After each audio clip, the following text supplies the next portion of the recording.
Hi, Mia. Welcome to the High Vibration Living Podcast. Hey, Whitney. Thanks for having me. Well, to kick things off, can you share with the audience just a little bit more about your nutrition and culinary background? Yeah, I'd love to. So, I'm a board certified nutritionist. I've got my master's in nutrition and integrative health. I grew up in Northern California. My grandmother, actually, who was a huge inspiration for me, she studied to be a dietitian at Carnegie Mellon in the 1930s, which is super cool.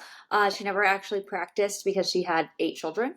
Um, but uh, but my whole family cooks and I've always been very interested in food. And so when I graduated from college, I ended up going to culinary school in New York and I was working in the restaurant industry and I just didn't feel great. I love food, I like travel, I like culture, but all the dining out just left me feeling a little blah. And so I felt like I had gained weight, my skin wasn't great, I had a lot of anxiety. So I really went back to my roots of what about food really interests me and just went back on this path of nutrition. So I went back to school and realized that I really wanted to work in food, but in a health promoting and exciting way. So now I have a private nutrition practice and what my nutrition practice is all about, it's about how can we blend the clinical with the practical. So what I mean here is that I'm very fascinated and passionate about the nutrition science. It's super Mhm. important to me. Everything that I do is very much rooted in the science. But as I mentioned, I love food. I love cooking. I love the joie de vivre. I'm a mother of two.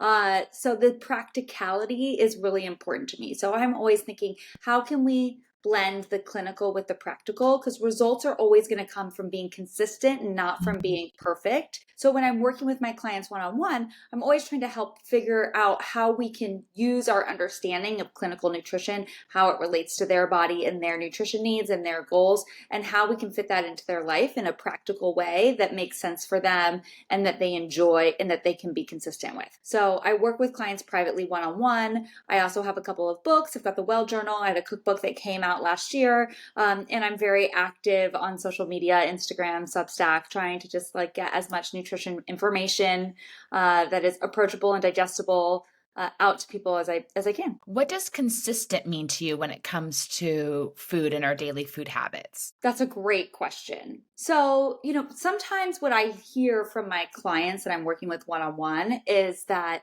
they're very stressed out about a weekend away or, a dinner out. And not to say that that isn't going to impact your overall nutrition, but what I'm really concerned about is what you're having for breakfast every single morning, what snacks you're gravitating towards, what your daily nutrition routines are, and then those one-off meals or weekends or things on the margin, they're not gonna impact you as much. So I think that when I look back on popular nutrition trends and fads, we went through a few decades of pretty serious diet culture.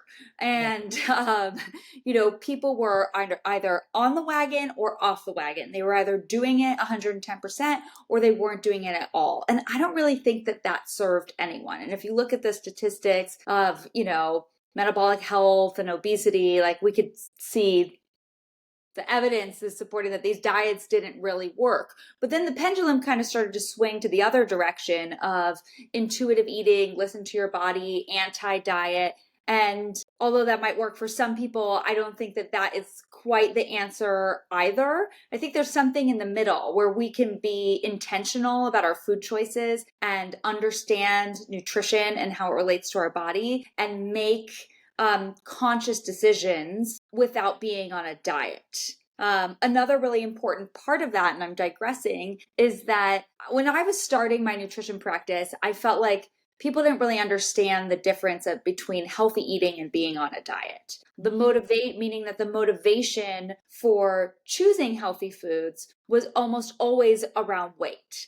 And I'm not trying to discount that. I think it's perfect. I'm absolutely support anyone who's on a weight loss journey and wants to lose weight, but I think that it's a perfectly acceptable goal, but it's a terrible motivator. So we have to have other reasons why we're choosing, to make a smoothie for breakfast other than it's going to help me lose weight. I think that in order to really make this work, it's got to be about your energy level, your mood, your digestion, just like your overall quality of life and happiness, it Yeah. that is going to be how you're going to consistently make that choice. And I always tell my clients that I have two rules in my practice. Everyone knows it. I tell everyone. So you have to like the food and it has to be easy. If you don't like the food and it's too cumbersome to, do the thing, you're never going to do it. It's going to be a short-term thing. It's not going to be something that you're ever going to be able to be consistent with for your life. So that's really the deep work that I'm trying to do with people is to educate them around nutrition and how that specifically relates to their body and their needs and their goals. And I have a lot of ideas and knowledge to share around this. And I also love food. I'm a classically trained chef. I went to French cooking school in my early 20s. I like to eat out. I like to cook. I like to do all these things. But I don't know what you like. So Yeah. I don't know like what the people who you eat with like. I don't know what your schedule is like. So there are all these like very like logistical, mundane things that impact how somebody eats. And so we can't just think a lot of times in a clinical setting, when it comes to nutrition, someone is just handed a piece of paper saying, okay, follow the Mediterranean diet, like eat this. And then they get home and like, what am I supposed to do? Like, this doesn't make any sense to me. So that's where the little hand holding and one-on-one help or, having access to, I think, more practical nutrition information can really help people to understand why this way of eating is important for them, how it's going to benefit their life beyond the size of their genes, and why they might enjoy this and why this might make them happier, increase their quality of life, improve their productivity at work, make them able to spend more quality time with their friends and family because they're not tired or cranky or whatever it may be. So that's really my focus. I love that, and we're on the same page. It's really so you eat so you can show up in your life and, like, feel really good, and, Exactly. you know, that's what we need to be focused on, and I think we're still, like, dealing with a lot of people that just wanna be on their couch or wanna be home, and I think a lot of that, has to do with what they're eating that's causing them to continue to want to stay by themselves and kind of not participating in life. And the foods we are eating should fuel us to have the dream life. Couldn't agree more. I've really done a lot of soul searching as far as what is the purpose of, my offerings, my services. And I think it really comes down to happiness and Yeah. quality of life. And, that's what my cookbook is all about. It's like meals that you would cook on a Monday night because it's easy and healthy and tasty, but that you might also cook on Saturday night and have friends over to enjoy, and that they're not going to be like, oh gosh, it's gluten free. I love to entertain, and I have a joke with like my husband and my friends that like I never want people to feel like they're going to the nutritionist's house for dinner. I always Oh, want it to feel like it's fun and exciting, and that they're going to get like a really celebratory, fun meal to share with friends, because I do think that they're, that's just part of my life that's really important to me. I'm a very social person, but I do think that there are health benefits to that, to sharing food with others, and it can be vibrant and delicious and have a lot of micro and macronutrients that are going to promote your overall health and still be delicious and fun to share. absolutely. I'd love to know your thoughts on food journaling. So for people that are wanting to like really take a look at what they're eating and how they're feeling, what are your thoughts on food journaling and how do we even approach it? Yeah, so my first book is called The Well Journal, and I have been having all of my clients food journal since the beginning of my practice.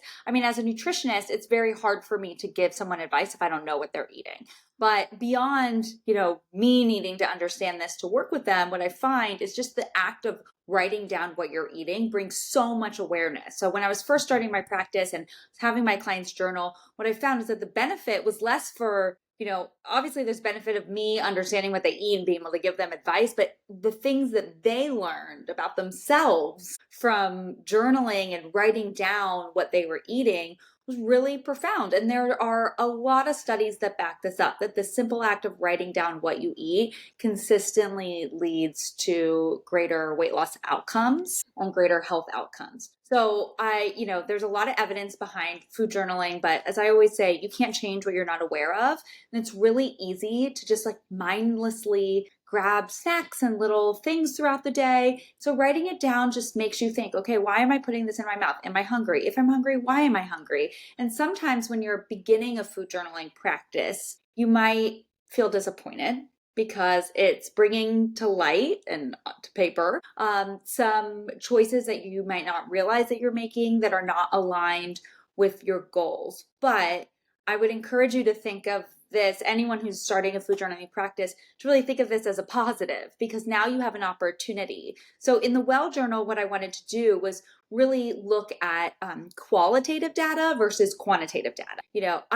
I'm a believer in thermodynamics. I understand that sometimes there needs to be a calorie deficit to lose weight, and I am super into protein, and I think that there's value in the numbers, and we could talk about that later. But what I wanted people to do with the Well Journal is to understand, okay, I didn't sleep well last night and I've been craving sugar all day. Hey, maybe there's a connection there. Or, okay, around 4 o'clock every day, I'm in my car, like on my way home from picking the kids up at school, and I'm starving. And then when I get home, I end up just eating all my kids' snacks. Like, why am I doing this? I need to have a snack with me in the car at this time. Just understanding those patterns can be really helpful in making productive changes. Or maybe as you're making changes, let's say you start to prioritize a high protein breakfast and you realize that your energy levels, your mood, your cravings, and your food choices throughout the day are all better when you just make this one choice. And seeing that on paper can really help you to prioritize the things that are gonna make you feel good. And when you're food journaling, you might see, or I guess in life, you might have these little one-off things like, oh, well, I had an event, or I was traveling, or that was a weird night because my kid was crying all night and then I didn't have time for this in the morning. But then as you're doing journals more consistently, you realize that these one-off things happen all the time. And so they might all be unique in some ways, but I think that the solutions can be streamlined. So maybe it's like you need to have a grab and go snack. Maybe you don't want to clean the blender in the morning, which is totally fair. I could not tell you how many people have said to me, I'm really embarrassed to admit this, but I don't want to make a smoothie because I just like cannot clean the blender in the morning, which I get. I kind of don't want to clean the blender in the morning. So maybe we're going to pivot to a Greek yogurt. I like that.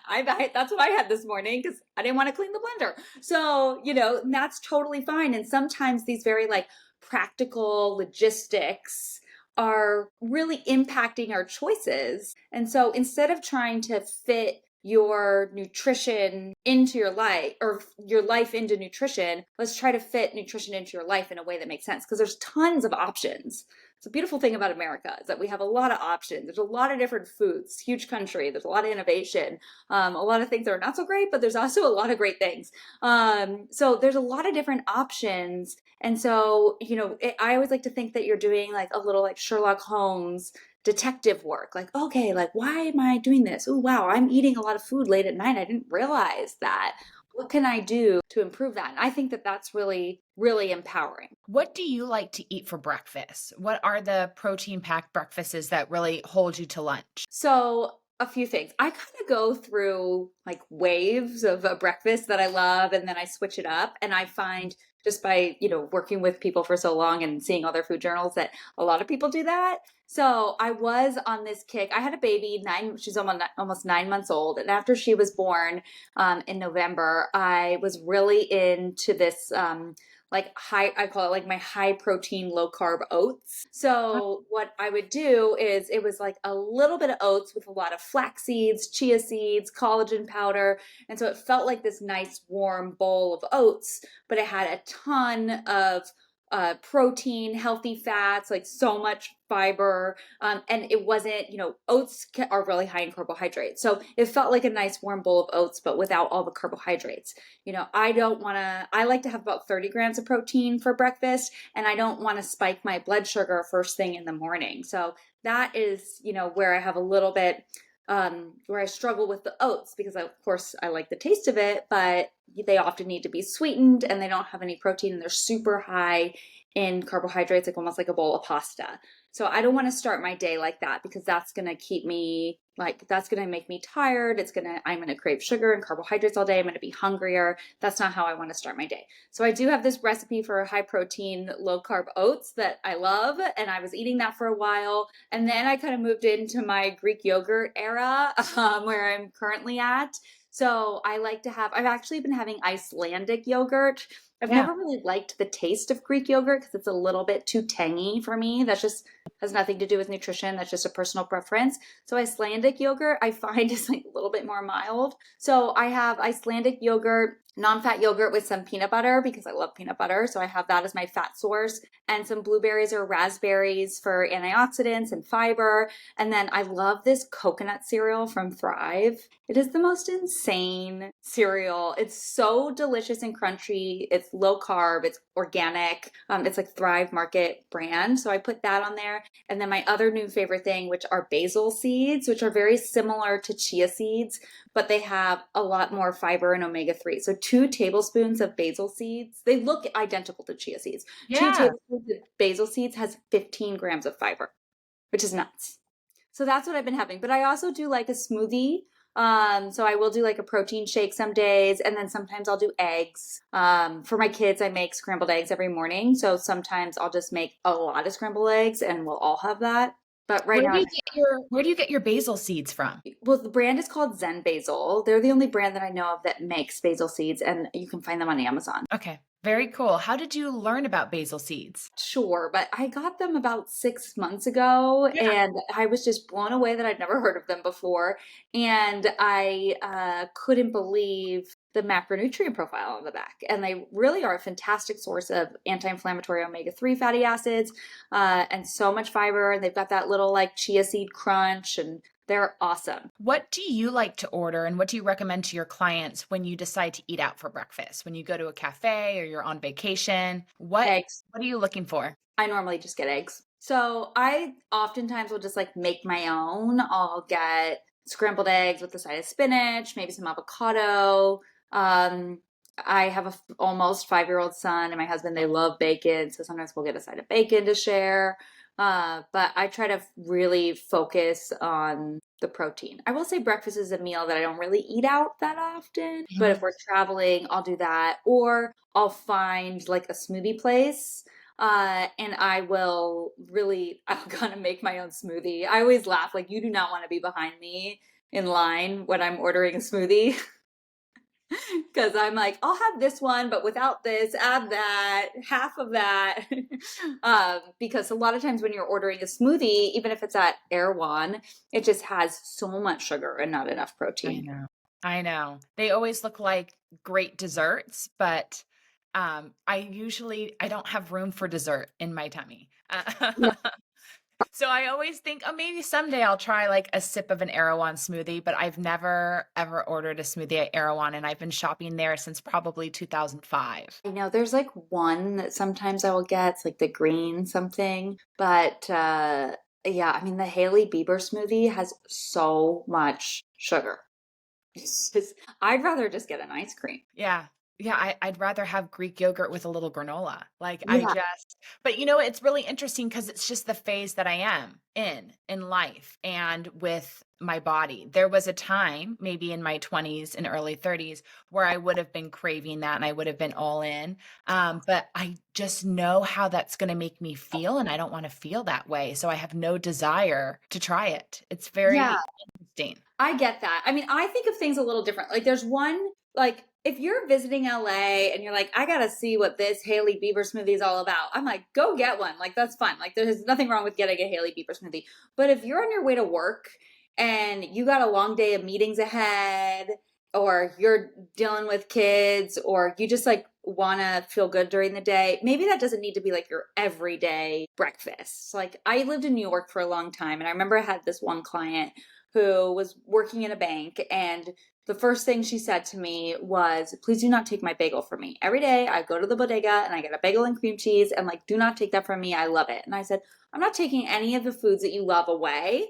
but I would just be curious what would happen if you tried having something different for a couple of weeks. So we Mhm. got her on this protein smoothie train for, 2 or 3 weeks. She always had to get it out because she got to work really early. So we found her place and we found the right order for her. And so she had it for a couple of weeks. And then she emailed me one Friday. I have this anecdote in my book too because I love this story. She emailed me one Friday and she was like, the guys on my floor, they brought in my favorite bagels. And I thought, wow, I've been so good.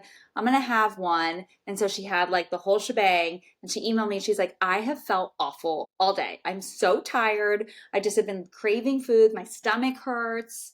And I'm so disappointed in myself. And I said to her, I was like, don't be disappointed in yourself. This is actually a great learning because now you've realized that this food that you once, loved so much was not making you feel good. So that doesn't mean you can't ever have a bagel and cream cheese, but maybe you don't want to have it on a work day, or maybe when you do have it, you want to go with like your best friend to the best bagel place and sit down and enjoy it and have a great conversation and not be like sitting at your desk scarfing down a bagel. Maybe you want to have a different experience around it, and then you know exactly how it's going to make you feel, and then you own that. It's not like, why do I feel so tired? It's like, well, you know what? I really wanted to have that bagel and now I'm a little tired, so I'm going to just chill this afternoon. And I think that's empowering to just be, in control. But what I also find is that the more I call these productive foods, foods Mhm. that look good, taste good, smell good, they check all the boxes, but then they also make you feel good. And you know that they're supportive of your health and nutrition goals. And I find that the more productive foods that you find, that the less appealing the foods are that just like look good, taste good, smell good, but don't make you feel good. It just starts to become, Absolutely.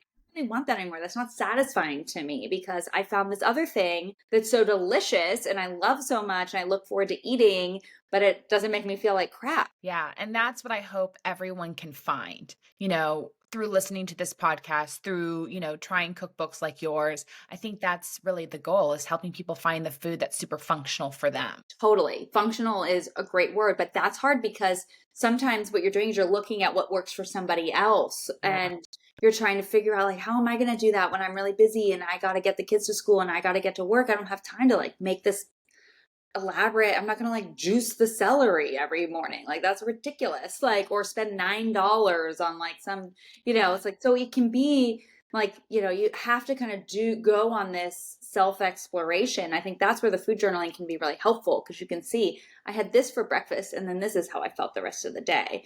Either positively or negatively, all of that information can help you figure out what are the best things for you. Well, that leads us to, I mean, I think really talking about meal prep. And that's something you're super passionate about with your Substack and with your website, is teaching people how to meal prep for themselves. Can you dive a little bit more into why you think meal prepping is important? Yeah, so I have two kids. My daughter's only 9 months, so she doesn't really eat dinner with us. But then my son's almost 5. And it's really important to me that we have family dinners and that we have a nutritious dinner on the table that we're eating together. I also work full time. I'm busy. I'm running a business. I've got a lot going on. So I don't have I can't grocery shop during the day. And I have limited time to prep. And so when I say, so I have this meal prep series on my Substack. So every Sunday I send out an email and it includes a PDF with 5 dinner recipes and a shopping list, and also 3 lunch ideas that you can repurpose your dinners into like separate Wow. lunches that you can bring to the office or have at home. And so the idea behind it is not that you're spending, another thing about meal prep is that I think a lot of people think, okay, well, now I got to cook all day Sunday. I don't want to cook all day Sunday. I want to go to the beach. I want to go to the park. I want to go see some friends. I want to do things. So when I meal prep, Sunday dinner is a ritual in our house. I think it really sets us up well for the week to have a nutritious, fun, yummy dinner and share that around the table together, get everyone in the bath, do all those things, just to kind of start the week off right. So the hour to 90 minutes that I'm home before dinner, I use that time to cook dinner and do my prep for the week. Mhm. And so in my weekly email series, I try to keep the weeknight dinners to 30 minutes or less. And anything that might need to be prepped ahead of time, you can do on Sunday, but I try to keep it minimal. For example, like this weekend,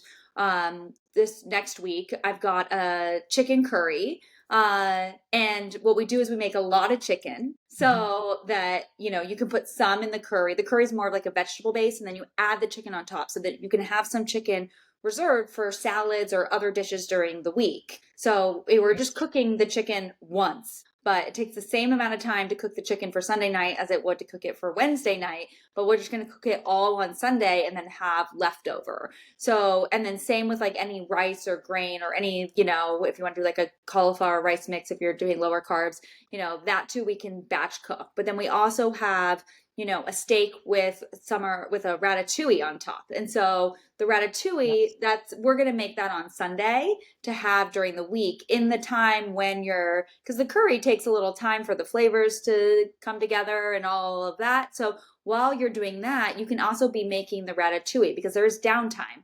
And then you can have your steak with ratatouille, but then we might also have like a chicken bowl with ratatouille on it for lunch during the week. So it can be repurposed. And then I'm like mushing up the eggplant and like giving it to my 9-month-old daughter, and she's, eating that too. So it's how can we have these like really vibrant, exciting meals with the least amount of effort and work, and the planning up front, I think really helps with that. And a lot of the feedback that I get from clients or friends or, people in my community is that they just, it's like Monday at 3 p.m. They're like, oh gosh, what are we going to have for dinner?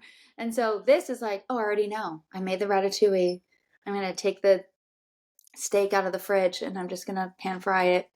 And I already made, some rice and steamed some broccoli, and voila, dinner in 30 minutes.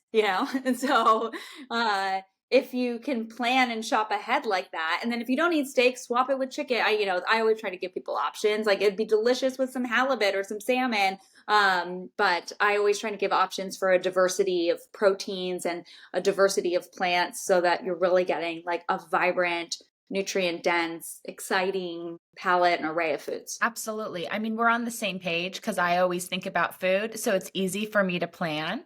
But there's a lot of people where food isn't always on the mind, and they just aren't planning in advance. And uh, it's just what you have to do when you're short on time. Do you have any tips for eating healthy when you don't have time? Yes. So I think that you always need to have the nuclear meal. What I mean by the nuclear meal is like you didn't have time to grocery shop, you're rushed during the day, and like you don't have anything together. So for me, I have two of those. It's scrambled eggs. Like eggs for dinner are great. Sometimes like I'll have a tortilla. We can make little like breakfast tacos or a frittata, or just like sometimes it's scrambled eggs, pre-washed lettuce, and a piece of toast. And that's it. We're getting there. The other thing that I love is like I love these edamame noodles. I don't know if you've ever seen them before, Mm-mm. but the ingredients are only organic edamame beans, and one serving has 24 grams of protein and 14 grams of fiber, I believe, somewhere around 14, and only 9 grams of net carbohydrates. And so what I always have some of those in the pantry. And so sometimes if like we don't have anything else and I need a quick meal, I will just cook those edamame noodles and steam some broccoli or whatever vegetable I have, and then like make like a little like soy sauce, lime, rice wine vinegar, like maybe a little like chili flakes or something, and it's delicious, and it takes about 10 minutes. Or if I have like some ground meat, like ground beef or ground chicken or ground turkey, I'll make a teriyaki bowl, which is I literally as always, quick yeah. as just like grinding the meat or sauteing the meat, and then adding like Primal Kitchen teriyaki sauce on top and some broccoli. And like if you have a grain or cauliflower rice or something like that, but that's a 15-minute meal. Yeah, what are some of those condiments you like to keep in your fridge that make it really easy for you to just like make a basic plate a little more interesting? Yeah, so I love Primal Kitchen because they don't use seed oils and they're organic. So I really like the teriyaki sauce because it can be used as a marinade or a dressing. So I'm big on that. I also really like pesto as like a different flavor profile. So I will, oftentimes, do something with pesto on top, like even a salad. I'll just thin out the pesto with like a little extra olive oil, maybe some lemon juice, and you can make a pesto dressing, or you can add it on top of pasta, or it's great on top of salmon or chicken. So I like to have a couple of of different sauces. And then sometimes on a Sunday, I'll make something like a carrot ginger sauce dressing, or like a romesco, which I really like. So sometimes I'll do that, but most of the time I don't. Like, I'm all about easy. And, for me, the meal prep is not because I've always had it together. Like, I started this series in the beginning of the year. It's actually really helped me to be more consistent about planning on Sunday what we were going to have for the week. Because it's just really easy for the day to kind of get away from you, and then you didn't grocery shop, and then the week just starts. And I understand. Do you have any tips for the listener on when cravings come on? Like when sugar cravings come on or salty cravings come on, how to manage it so you don't kind of self-sabotage? Great question. So I think that there's two ways to look at a craving, especially a sugar craving. So the traditional like diet culture way of dealing with it is just to like white knuckle it and be like, I'm going to be disciplined. I'm going to be disciplined. I'm not going to eat the thing. So, that eventually you're going to eat the thing. Even if you don't eat it one day you're going to eat the thing. So I think that is negative to me. Everything about that experience is really negative and hard. Yes. And I like to make things easier for people. So I am all into nourishing the craving. So we have to look at, why are you craving this food? Are you tired? Did you not sleep well the night before? What did you have for breakfast? Are you not eating enough protein? Is your blood sugar out of balance? Is this why you're craving, sugar, carbohydrates, or, salty, snacky foods? Or have you been eating a lot of salty, snacky, sweet foods lately? And is there some sort of like addiction craving coming through? Are you stressed? Are you bored? What are the reasons behind this? And so if we can try and nourish, I find that that really helps to reduce the cravings without having to be restrictive in your mentality around foods. The other thing that is really important is that you have to make your healthy choices obvious. So if there's a bag of Doritos open on your counter, you're probably going to have one. Okay. If you have, carrot sticks and hummus, you're probably going to eat that. So how can we make the healthy choice the obvious choice? And I think that a little meal prep and planning, what you choose to buy in your home, over the years, I just, I don't have any chips in my house.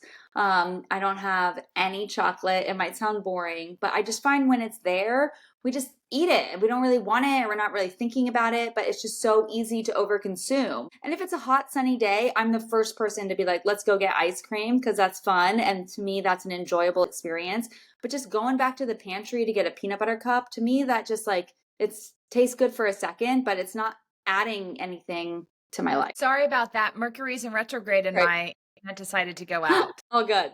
I don't know where I lost you, but I think it was recording. Yeah, it's all good. You were talking about meal prep. We were talking about cravings and Doritos on the counter, and then hummus and carrots, and just making sure that you set yourself up with what you need for when cravings hit, or that you set yourself up properly for Yeah. snacking. Yeah. So, just making sure that that you make the healthy choice, the obvious choice.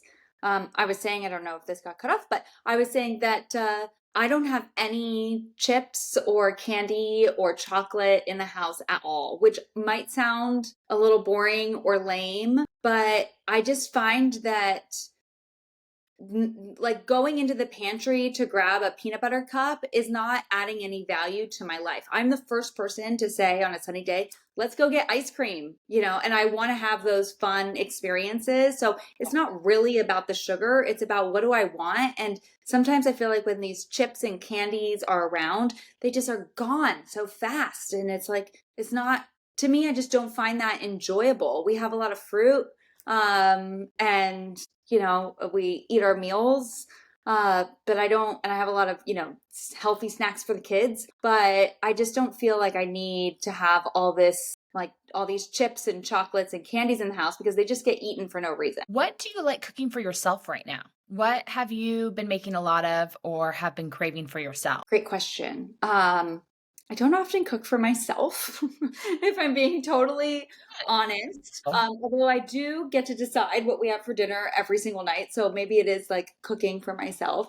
I've been loving a steak. Yeah. So I've been, buying a filet, and my husband, of course, is thrilled about this. So I've been loving, making a steak with some veggies. Like I made steak with ratatouille last night and it was really delicious. I also really enjoy a family style salad. So this is often something I'll do later in the week, like a Thursday, Wednesday or a Thursday, is that I do kind of this like fridge dump salad and then I'll cook a protein and then I just put it in a big, beautiful platter and we can all serve ourselves. And it's got, a variety of different vegetables in there, and then we have this nice protein. And I like the presentation of it, putting it in a pretty bowl. I like to make even the most mundane things feel a little bit celebratory. Yeah. I'm like big on setting the table every night and having like a cloth napkin because I just feel like Mm. it increases your appreciation of the meal. And for my son, I like him to be able to serve himself. He goes to this unbelievable French school, and what I love the most about it is that they're very French about the food. And so they cook all the food at school, and then the kids it have like a fork and a knife and a regular cup for water, and they pass around the plates. And so they do a big platter of vegetables as like their first. It's crazy. Like, I mean, it sounds ridiculous as their first course. No, But it's a great way this to is how all the learn. schools. This is how all the schools in France are. The menu, like the public schools, the menu is posted outside the school, and they have like these like 3-course meals with like all these vegetables, and I mean, so it's just I've learned from that to include him and to have him, with a proper plate and engaged in the meal. And I've watched. I think he's better at it at school than he is at home. But it's really interesting how just like the ritual around how we eat, I think, is really important for appreciating our food. I completely agree. That's so beautiful. They're so lucky that they get to have that experience. And I think it teaches really great eating habits when you take a moment to sit down and appreciate your meals like that. I would love to know, since you are in LA, which is such a great food scene, and it's also just a great farm to table and healthy food scene, where are you loving to eat right now? Are there places that you're liking to go out to dinner or for lunch or that are on your list? Yeah, so I mean, one place that's really fun is called La Great Outdoors, and Yeah, everything is grilled. Have you been there? It's I have. Yeah. awesome. Yeah, I had a Everything is great time. grilled. Yeah, and you choose your vegetables and your proteins, and it's just really fun, like Mhm. outdoor, vibey place. I live really close to Jelena, which is not Yeah. new and exciting in that way, but I find that their food just consistently blows me away. I mean, and I always ask when I go there, what should I order? Because it's always some like random vegetable that I would never get. Or it'll say on the menu like cucumbers. And you're like, okay, well, that's not that interesting. And then you order it and it's got this like preserved lemon gremolata or like something on it that's just unbelievable. And I know that they're shopping at the farmer's market. And so I really, really love that place. And I also really like Dudley's because I feel like it's got Mhm. a fun vibe. And I love Felix. These are all restaurants in Venice, and I think Yeah. all the trendy places are east. But yeah, I really like those spots. Yeah, all good spots. I've been wanting to go to Dudley's, so I need to get on that. What else are you kind of applying into your kind of health and wellness routine that's really like serving and nourishing you at this time? Yeah, so I'm huge on protein. So, as I mentioned, I have a 9-month-old daughter, and throughout my pregnancy, I was really intent on eating over 100 grams of protein a day. And I have to say, like up until the very end, I felt really good. I had a lot of energy. I was, very active, and I really think that helped me. And then in my postpartum period, like I really am loading up on protein, and so that is the main priority when I eat is making sure that I'm having substantial protein in every single meal. And, Yes. as a business owner and a mom of two, what I find is that I don't have a lot of leeway. Like I need to be operating like at my full potential at all times. I can't have a long day and just sit on the couch. I just like, then I got to do all this other stuff. So, I really need to feel good. And I find the most important thing for me is making sure that I hit my protein goals. And as a nutritionist, we learn, the RDAs, which are tragically inadequate. And I find that the thing about nutrition is that it's a constantly evolving. There's real science behind it, but we're just learning more and more and more. And I just keep increasing my protein, to be honest. Over the years, I've just increased my protein more and more and more. And the more I increase my protein, the better I feel. And, I have to say, with, having two kids, I feel really good. And I think a lot of that has to do with my focus on protein. Well, where can people learn more about you, work with you, get your books? Can you share all the places if they want to follow up with you and learn more? Sure, you can find me on Instagram, Mia_Rigden. Also, my Substack has a lot of information. It's just Mia Rigden at Substack.com. My books are on Amazon. My website's just MiaRigden.com. Nothing, nothing too crazy, but Easy but and consistent. yeah, but there's a lot of good information on the Substack and weekly meal prep. I've been really focused on building that community, since I started early in the year. And I love being able to write longer form information. I do work with private clients privately, but, I can only take a handful of new clients each month. And so it's really nice to have a platform where I feel like I can give some tangible nutrition information to a larger audience. Perfect. And can you leave our listeners with just one last healthy tip they can consider adding into their life? One last healthy tip I know. besides eating 100 grams of protein a day. Well, Okay, another thing, in yeah. addition to eating 100 grams of protein a day, 100 plus grams of protein a day, something that I would challenge everyone to try and do is to eat 30 different plants a week. This includes fruits, vegetables, nuts, seeds, and legumes. And what this is going to do is going to help to make sure that you are hitting your fiber goals, which should be over 35 grams of protein a day or 35 grams of fiber a day for most people.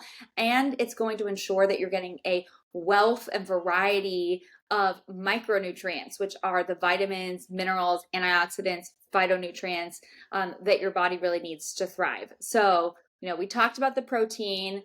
And the next step from that is to get the plants in. I'm an omnivore. I'm a big believer that, eat all the things. Getting diversity in your diet is really important. And, if you can try to do those two things, as you mentioned earlier, like there's really just not a lot of room for anything else. And if It's about food.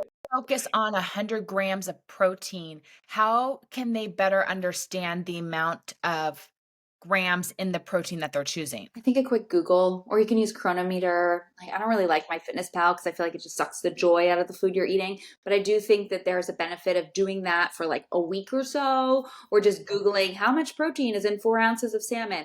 I also have in my Substack a protein guide as a resource that people can refer to. But, think of it like a roadmap. Like you might have to actually track your protein for a week or two. But once you've done that for a couple of weeks, you then start to realize, oh, this has 30 grams of protein. Oh, this only has 5 grams of protein. And I think you kind of have to write it down. So you could use the Well Journal and then just Google your meals and write down how much protein was in each dish. But sometimes what I'll hear from people is like, oh, I had quinoa. It's like you'd have to eat 3 cups of quinoa, which has over 100 grams of carbohydrates, in order to get the same amount of protein that's in 3 ounces of chicken, which is half of a restaurant serving. Or sometimes people say to me, oh, well, I had an egg.